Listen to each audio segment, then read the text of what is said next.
Gold monthly time frame पिछले हफ्ते monthly closing के बाद इस महीने जून मंथ एक ही स्पेकुलेशन होगी स्कैल्पर के लिए कि महीने के अंत में क्लोजिंग 3500 के ऊपर या 3100 के नीचे आएगी। उसी के बेस पे ट्रेडर ट्रेड करेंगे और 3279 आपका मेन लेवल है जिसके बेस पे आपको ट्रेड करनी है। क्योंकि जब से साल शुरुआत हुआ है गोल्ड लगातार ऊपर जा रहा था मंथली टाइम फ्रेम पर ट्रम्प की टैरिफ न्यूज़ की वजह से, लेकिन ये पहली बार हुआ है लास्ट मंथ कि गोल्ड साइडवे था, ना ऊपर गया ना नीचे। जहां पर ओपन हुआ था प्राइस उसी लेवल पे आके क्लोज हो गया।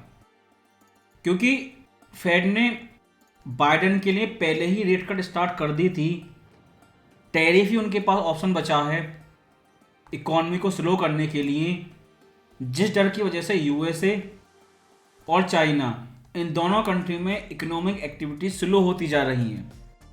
क्योंकि पिछले हफ्ते आपने देखा फ्राइडे को ईयू पे 50% टैरिफ होता है और मंडे को वही टैरिफ डिले हो जाता है। पिछले हफ्ते कोर्ट न्यूज़ आती है कि सारे टैरिफ ब्लॉक हो गए जो साल के स्टार्टिंग से लगे थे, लेकिन कुछ समय बाद सेम न्यूज़ आती है कि वो टेम्परेरी फिर से लागू कर दिए गए हैं। टैरिफ एक ऑन एंड ऑफ स्विच की तरह हो चुका है, कभी ऑफ हो जाता है कभी ऑन हो जाता है। टैरिफ एक ऐसा माया जाल है, टैरिफ हैं भी और नहीं भी, लेकिन उसका मेन उद्देश्य है केवल डर क्रिएट करना ताकि इकोनॉमिक एक्टिविटी स्लो रहे और फेड को रेट हाइक करने की ज़रूरत ना पड़े। क्योंकि जो चाइना यूएसए के बीच में टैरिफ डील हुई थी इसमें टैरिफ 145% से घटाकर कम कर दिए गए थे 10-20% तक। ट्रम्प कह रहे हैं कि चाइना वो एग्रीमेंट वायलेट कर रहा है, या सिंपल वे में कहें वो चाइना ट्रेड डील कोलैप्स हो चुकी है।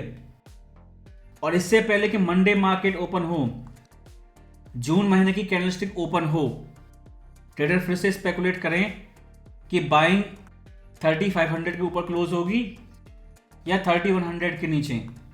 मंडे ओपन से पहले एक और न्यूज़ तैयार है जो फ्राइडे मार्केट क्लोज के बाद आई थी, लेकिन मंडे मार्केट ओपन से पहले हैं। यूएस स्टील पर टैरिफ 25% से बढ़ाकर 50% कर दिया है, यानी कि टैरिफ फेयर की कोई कमी नहीं है, वो हमेशा बना रहेगा लगातार। लेकिन जून महीना स्टार्ट हो चुका है, मंडे से हो जाएगा। हॉट इंडियन समर है जिसके बारे में सब जानते हैं। इकोनॉमिक एक्टिविटी बाय डिफ़ॉल्ट कम हो जाती है। जो लोग नहीं मानेंगे जब बारिश स्टार्ट होगी तो उस समय इकोनॉमिक एक्टिविटी कम हो जाएगी। लेकिन India number 2 gold consumer market है, जिसकी वजह से मैरिज सीजन जो ज्वेलरी बाइंग होती है वो इस हफ्ते लास्ट है, उसके बाद रुक जाएगी और सितंबर महीने से पहले वो डिमांड वापस नहीं आएगी। ट्रम्प चाइना पे टैरिफ लगाएं या नहीं लगाएं, क्योंकि फैक्ट्रियाँ चलेंगी तो वर्कर के पास सैलरी आएगी, वो गोल्ड बाय करेंगे, जो ट्रम्प टैरिफ पर डिपेंड करता है। लेकिन इंडिया ज्वेलरी डिमांड वो ख़त्म होने वाली है, सितंबर से पहले नहीं आएगी। लेकिन इन्वेस्टर डिमांड को देखें, सीओटी उन्होंने फिर से गोल्ड बाइंग स्टार्ट कर दी है। कॉमेक्स ओपन इंटरेस्ट वो इस समय बहुत ज़्यादा कम है, जब ये ट्रिपल टॉप ब्रेकआउट से पहले था ठीक उसी लेवल के पास में है। उसके बेस पे गोल्ड इस समय ओवरबाउट नहीं है, क्योंकि सीओटी के पास बाइंग करने के लिए और कॉमेक्स के ट्रेडर को बाय करने के लिए बहुत ज़्यादा जगह है। और तीसरा, इस हफ्ते एनएपी न्यूज आएगी। अगर यूआर रेट बढ़ जाती है बड़े शॉकिंग चेंज के साथ, क्योंकि बाइडेन काल में जितनी भी एनएपी आपने देखी वो सारी फेक थी। अगर यूआर रेट बड़ा शॉकिंग चेंज शो करती है इस हफ्ते, और जो ट्रिक है एनएपी पहले स्ट्रॉन्ग दिखाते हैं और अगले महीने उसे रिवाइज करके वीक कर देते हैं, इसकी वजह से शॉकिंग चेंज होता है, तो जीएलडी ईटीएफ बाइंग भी स्टार्ट हो सकती है। क्योंकि यूक्रेन हमले के बाद से गोल्ड तो ऊपर गया, लेकिन जीएलडी बाइंग कलेप्स होती गई, लेकिन प्राइस की तुलना में वो अभी भी डाउन है और किसी भी कंडीशन में ओवरबाउट नहीं लगती। केवल यूएस इन्वेस्टर के बेस पे गोल्ड ओवरबाउट नहीं है, लेकिन कंज्यूमर डिमांड वो नहीं आने वाली, और कंज्यूमर डिमांड इन्वेस्टर डिमांड से बहुत ज़्यादा होती है। और जो टैरिफ न्यूज़ है, जो कोर्ट ऑर्डर आया था पिछले हफ्ते, उसके बाद डिबेट स्टार्ट हो चुकी है कि जो साल के स्टार्ट से टैरिफ पॉलिटिकल नैरेटिव स्टार्ट हुआ था वो ख़त्म हो चुका है या नहीं। लेकिन ये पहली बार हो रहा है कि मई महीने में गोल्ड साइडवे था, जहां ओपन हुआ वहीं क्लोज हुआ। अगर टैरिफ सच में ख़त्म हो चुके हैं, क्योंकि ये फियर क्रिएट करने के लिए किए गए हैं, क्लियरली एक बार में नहीं बताएंगे। तो आप देखें 1800 से जब गोल्ड ऊपर जाना शुरू हुआ था तो multiple monthly candlestick sideway correction करती हैं, उसके बाद रेंज ब्रेकआउट होती है। अगर ऐसा है तो नई साइडवे रेंज स्टार्ट हो चुकी है मंथली टाइम फ्रेम पर।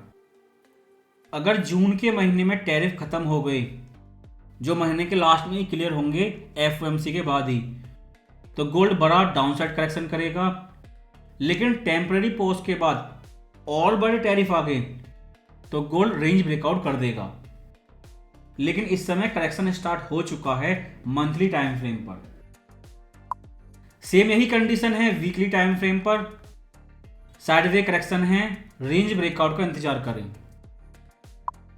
डेली टाइम फ्रेम पर सेम टू सेम जैसा एक साल पहले हुआ था, सेम वही टाइमिंग, एक साइडवे रेंज है गोल्ड में जो 3430 और 3100 के बीच में है, और नया पॉसिबल चार्ट पैटर्न है ट्रायंगल, जिसकी अपर और लोअर ट्रेंड लाइन बार बार अटैच हो रही हैं।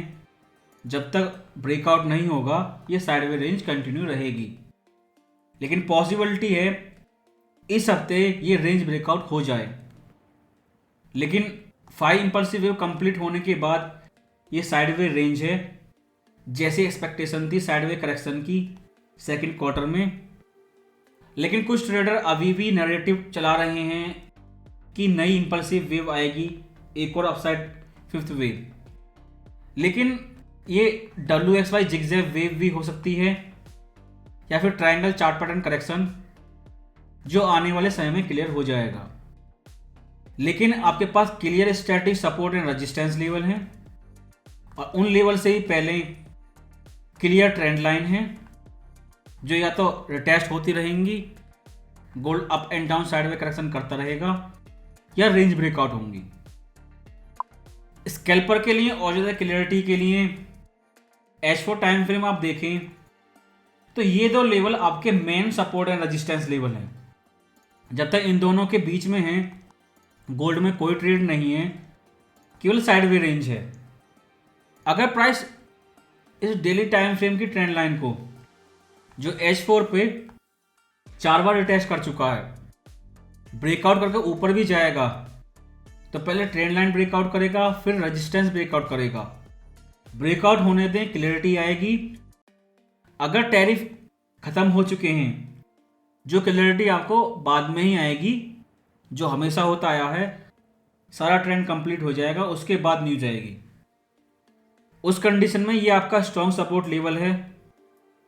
मल्टीपल टाइम ये लेवल रिटेस्ट हुआ है, पिछले हफ्ते भी 2 बार रिटेस्ट हुआ 3275। जब तक ट्रेंड लाइन के नीचे हैं गोल्ड बेरिश है, जैसा टेलीग्राम चैनल में अपडेट किया था पिछले हफ्ते, 3325 लेवल के नीचे गोल्ड बेरिश है, जिस समय प्राइस इस ट्रेंड लाइन लेवल को रिटेस्ट कर रहा था। लेकिन उसके बाद प्राइस फिर से नीचे आया इस लेवल के, लेकिन 3275 सपोर्ट लेवल ब्रेकआउट नहीं हुआ है। सेम यही चीज़ है, जब तक प्राइस इस लेवल के नीचे हैं ये बेरिश है, क्लियर ट्रेंड लाइन है, टेक्निकल फुल बुलिश है। इस समय यूएसए इन्वेस्टर डिमांड वो भी फुल बुलिश मोड में है, केवल कंज्यूमर डिमांड वो कम होती जाएगी आने वाले समय में। और अगर फेड हॉकिश हो जाते हैं अपकमिंग टाइम में, तो ये सपोर्ट लेवल ब्रेक डाउन हो जाएगा और रिटेस्ट पर आप इजीली सेल करते जाएंगे। और आपके पास क्लियर 3 स्टैटिक सपोर्ट लेवल हैं। लेकिन पिछले एक साल में जिस तरह एफओएमसी मेंबर की टोन चेंज हो रही है, मई एफओएमसी के बाद गोल्ड क्रैश हुआ, इन्होंने स्टैगफ्लेशन प्रेडिक्ट की। जून एफओएमसी से पहले मार्केट हाई बना चुका है। अगर वो हॉकिश नैरेटिव को कंटिन्यू रहते हैं तो गोल्ड इस रेजिस्टेंस लेवल के नीचे ही रहेगा, यानी कि ट्रेंड लाइन के नीचे। और ये सपोर्ट अगर ब्रेकआउट हो गया तो क्लियर कंफर्मेशन हो जाएगा कि प्राइस नया लोअर लो बना सकता है। लेकिन जब तक ट्रेंड लाइन ब्रेकआउट नहीं हो जाती, स्टैटिक लेवल 3360 से ऊपर ब्रेकआउट नहीं हो जाता, गोल्ड टेक्निकली बेरिश है।